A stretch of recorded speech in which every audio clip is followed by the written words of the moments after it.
So I've been thinking more about Frankl's Man's Search for Meaning and different strategies and forms of psychotherapy, different ways of trying to bring about mental wellness. And it is funny to think of different ways that people come at it. And I thought maybe one way to address this would be to turn to this expression that I remember Lee Thayer having said in class, or at least something to this effect. It's that it's sometimes better to solve a problem than to understand how it came about.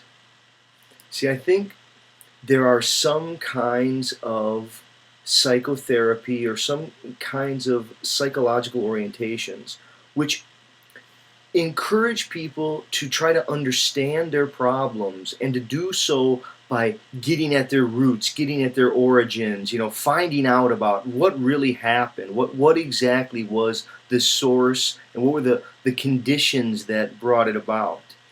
And there are, I guess, certain kinds of problems where that could be very useful. That could be what you do want to do. Certainly physical problems in the world, when you're out solving a problem that's a physical, objective, and when I say objective, I mean it has a materiality that can be inspected by multiple people, and we can subject it to tests, and there we want to really understand the problems in order to solve those problems.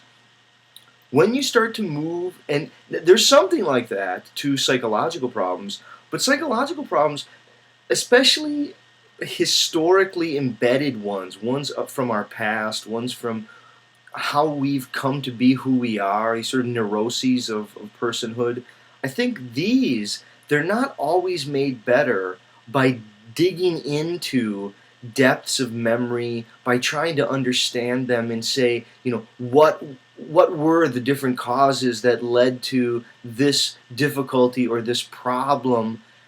Instead, the simplest course of action is to, how does one move forward? I think of this logotherapy as Frankl's laying it out, and it really is. It's the question is always, how do we, as beings who still have a future outstanding, move toward a future? That is, what do you do from this? The question is never, how did the problem get to be that way? Now, again, you can try to do that, and that may be helpful, but it oftentimes is much easier, it's much better, it's much more productive to just do the direction of solving the problem without trying to get into the nitty-gritty. The nitty-gritty just creates more of the problem. It makes the problem worse, especially when memory can be so constructive. You can create memories that it's not that the memory itself is fabricated wholesale, but that the meaning gets created in a certain way. You get reappropriated by the present, and it can become distorted. It can become something that people maybe put too much meaning upon, or they overthink things, where instead of saying, again, how did this happen? The simplest way is to simply say, how do I right here move forward in a meaningful way? How can I turn this into something that is an opportunity? And it sounds, I guess, cheesy. People say these kinds of lines like, when life gives you lemon, makes lemonade, and it's how you respond to the world. And people, I think it's easy to give this kind of sales pitch where you say, "Well, it's what you do with it," and it does it. It sounds so cheesy, but there is another sense in which, what else are you going to do? Your past is already done, and psychological, immaterial past is an odd thing to, I guess, toy around with.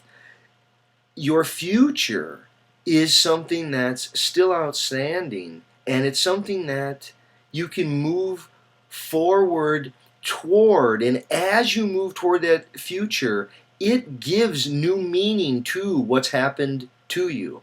So it's sort of like the only way to give productive meaning to what's happened in your life is the direction that you're taking it right now, rather than trying to get at how it all happened. Understanding it more doesn't help as much as moving forward with, what am I going to do from here? Okay, thanks.